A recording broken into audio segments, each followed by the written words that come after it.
आज हम पढ़ते हैं उपपद विभक्ति का प्रयोग, है ना। तो अभी कारक विभक्ति का प्रयोग तो हमने सीख लिया। अब अपना ये देखते हैं कि उपपद विभक्ति क्या होती है ना। देखो इसके लिए देखो उपपद विभक्ति क्या होती है। जब अव्यय या किसी विशेष कारण से, यानी कि जब किसी कोई अव्यय के कारण से या फिर किसी विशेष कारण से किसी विभक्ति का प्रयोग होता है, यानी कोई विशेष विभक्ति का प्रयोग किया जाता है उस अव्यय के कारण या उस विशेष कारण के कारण कुछ हम विशेष विभक्ति का प्रयोग करते हैं तो हम उसे उपपद विभक्ति कहते हैं, है ना। अब जैसे देखो, अब हम देखते हैं पहले प्रथमा से। अब ये प्रथमा विभक्ति जो है ना वो करता है, यानी कि जो काम करने वाला व्यक्ति रहेगा तो उसमें हम लोग प्रथमा का विभक्ति का प्रयोग करेंगे, यानी कि कर्ता यानी जो काम कर रहा है वो, यानी कि क्रिया जिस पर निर्भर है वो। जैसे सीता लिखती, तो सीता करता है, हमने इसे प्रथमा का प्रयोग किया।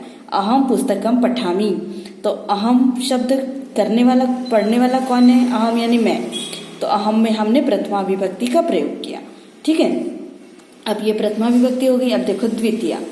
अब द्वितीया जो है ये देखो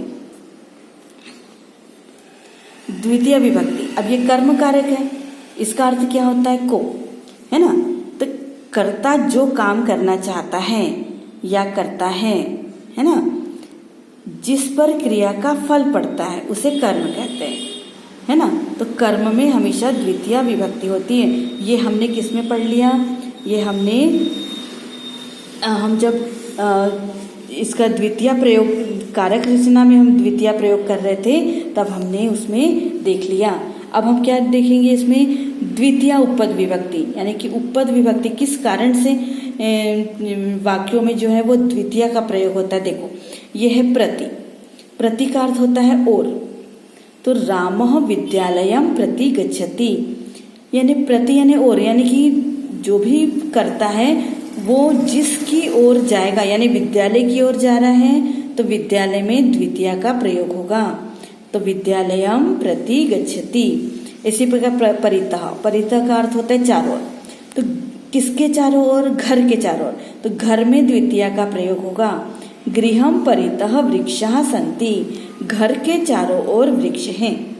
इसी प्रकार देखो उभयतः, उभयतः मतलब दोनों ओर। तो किसके दोनों ओर? राजमार्ग के, तो राजमार्गम उभयतः, राजमार्ग के दोनों ओर। भवनानि सन्ति, भवन है। इसी प्रकार देखो अभितः, अभितः का अर्थ भी होता है दोनों ओर।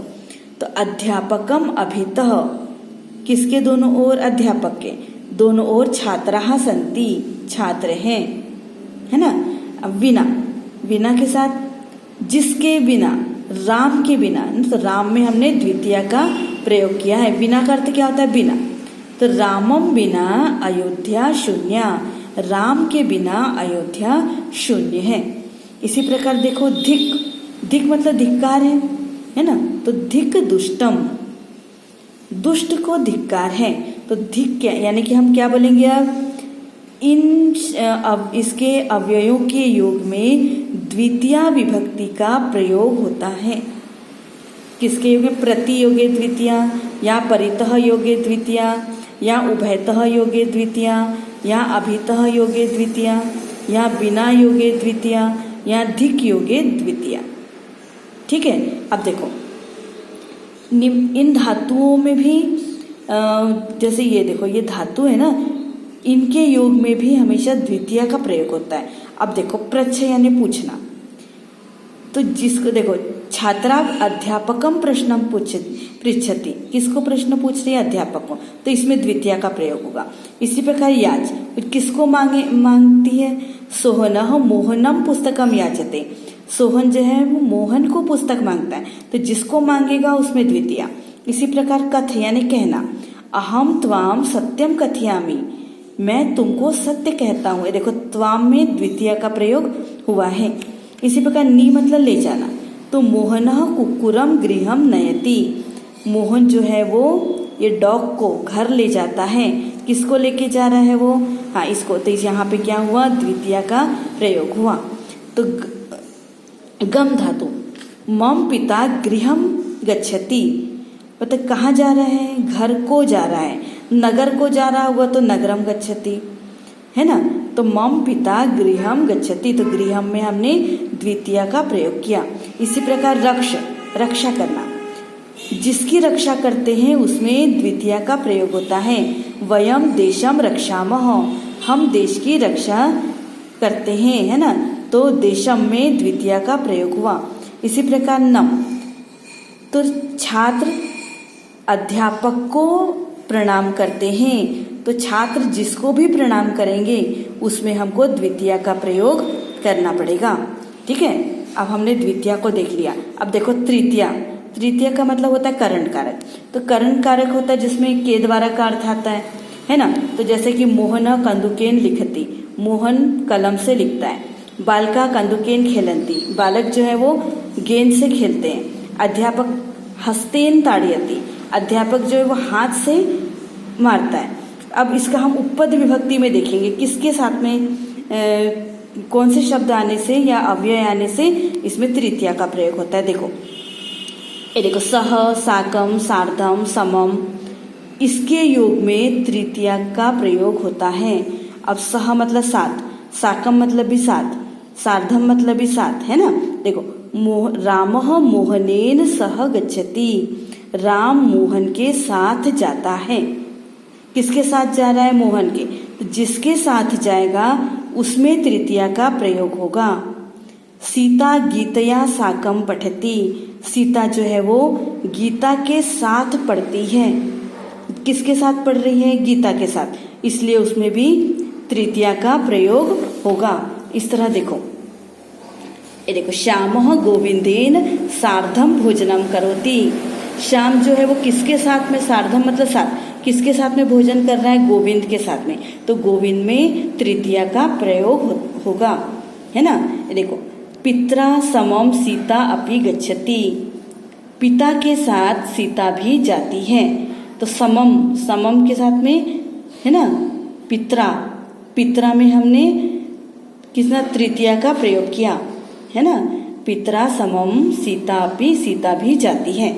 अच्छा, अब इसके बाद देखो हेतु, हेतु मतलब कारण, किस कारण से वहाँ रहता है और किस कारण से आता है, इस, है ना, ऐसे शब्दों में भी तृतीया का प्रयोग होता है। देखो, श्यामः क्रीडनेन अत्र वसति, श्याम खेलने के लिए ना यहाँ पे रहता है। मोहना अध्ययनेन अत्र वसति, मोहन अध्ययन के लिए यहाँ रहता है। तो हेतु, इसके कारण भी यहाँ पर तृतीया का प्रयोग हुआ।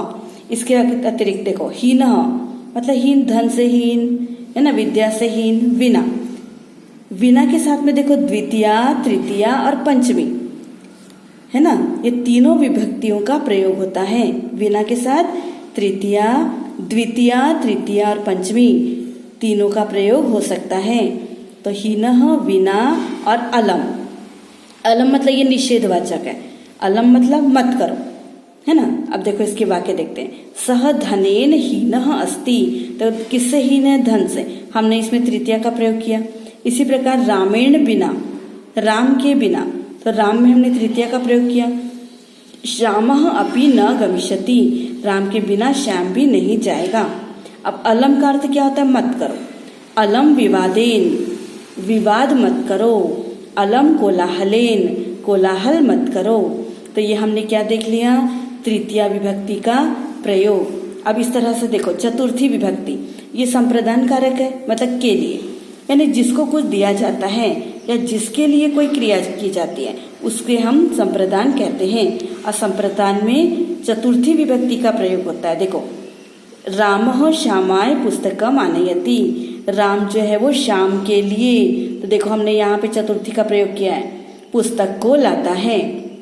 इसी प्रकार देखो, छात्रा ज्ञानाय दूरदर्शनम पश्यति, छात्रा जो है वो ज्ञान के लिए दूरदर्शन को देखती है। तो ज्ञानाय में चतुर्थी का प्रयोग हुआ। इसी प्रकार देखो, नृपः निर्धनाय वस्त्रम ददाति, किसको दे रहा है? निर्धन के लिए वस्त्र दे रहा है। तो राजा जो है निर्धन के लिए वस्त्र देता है, तो जिसको देते हैं उसमें चतुर्थी विभक्ति लगती है ना। अगर एक को दे रहा होगा तो निर्धनाय, दो को दे रहा होगा तो द्विवचन का प्रयोग करेंगे, है ना। बालकी, बालकाय, बालकाभ्याम, तो निर्धनाभ्याम। और अगर बहुवचन होगा तो निर्धनेभ्य वस्त्रम ददाति, है ना। अब आगे देखते, देखो चतुर्थी विभक्ति का प्रयोग उपपद विभक्ति के अनुसार कैसे होता है। देखो देखो निम्नलिखित पदों के योग में चतुर्थी का प्रयोग होता है। जैसे कि रुच, रुच मतलब अच्छा लगना, तो जिसको अच्छा लगता है उसमें चतुर्थी का प्रयोग होता है। मह्यम मोदकम रोचते, तो मोदक यानी लड्डू किसको अच्छे लग रहे हैं, मुझे, तो मुझे में चतुर्थी का प्रयोग होता है। देखो ये चतुर्थी, अहम आवाम वयम, माम आवाम अस्मान, मया आवाभ्याम अस्माभि, मह्यम आवाभ्याम अस्मभ्यम, ये देखो इसमें चतुर्थी का प्रयोग हुआ है। तो मह्यम मोदकम रोचते, अगर बालक को अच्छा लग रहा होगा तो बालकाय मोदकम रोचते।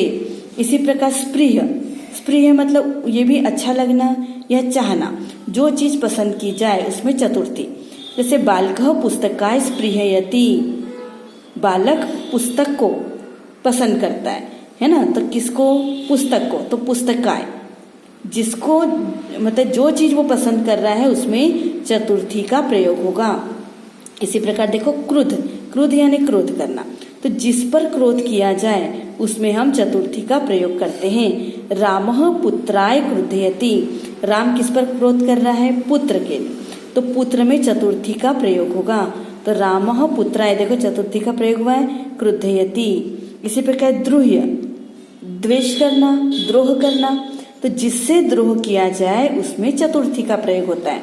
तो श्यामः विवेकाय दुह्यति, यानी श्याम जो है वो विवेक से द्वेष करता है ना, किससे द्वेष कर रहा है, विवेक से, तो जिससे भी द्वेष करेगा उसमें चतुर्थी का प्रयोग किया जाता है।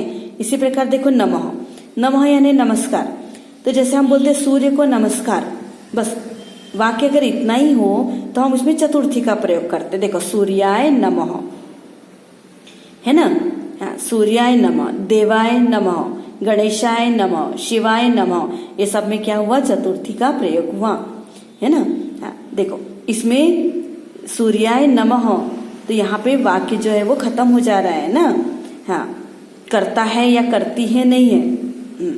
अब देखो स्वस्ति, स्वस्ति मतलब कल्याण, तो हम जिसको बोलते हैं जिसका कल्याण हो उसमें चतुर्थी का प्रयोग होगा।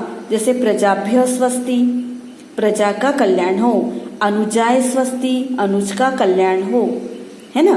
हाँ, अस्वाहा, स्वाहा मतलब जब हम लोग यज्ञ करते हैं तो स्वाहा बोलते हैं, स्वाहा मतलब उसके लिए अर्पण, है ना, अर्पण कर देना, तो जिसके लिए स्वाहा बोल रहे हैं, जिसको अर्पण कर रहे हैं उसमें चतुर्थी का प्रयोग होगा।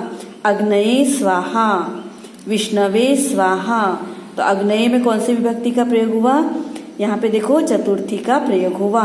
आदित्याय स्वाहा, आदित्य मतलब सूर्य, है ना, आदित्याय यहाँ पे चतुर्थी का प्रयोग हुआ, उसके लिए स्वाहा। इसी प्रकार देखो अलम, अलम यानी काफी यानी पर्याप्त होना, है ना, अलम का ये इसका अर्थ क्या है, अलम पर्याप्त होना। जैसे कि राम रावण के लिए पर्याप्त है, तो रामः रावणाय अलम, राम रावण के लिए, तो रावण के लिए तो हमने यहाँ पे चतुर्थी का प्रयोग किया, रावण के लिए अलम मतलब पर्याप्त है। इसी प्रकार एतद दुग्धम, ये जो दूध है वो बालकाय अलम, वो बालक के लिए पर्याप्त है, ये दूध बालक के लिए पर्याप्त है। तो हमने क्या किया, बालकाय में चतुर्थी का प्रयोग किया। इस प्रकार देखो आज हमने क्या देखा, हमने प्रथमा का प्रयोग, द्वितीया, तृतीया और चतुर्थी, है ना, इसके प्रयोग को आज हमने सीख लिया। अब इसको हम याद रखेंगे और इसका प्रयोग वाक्यों में करेंगे।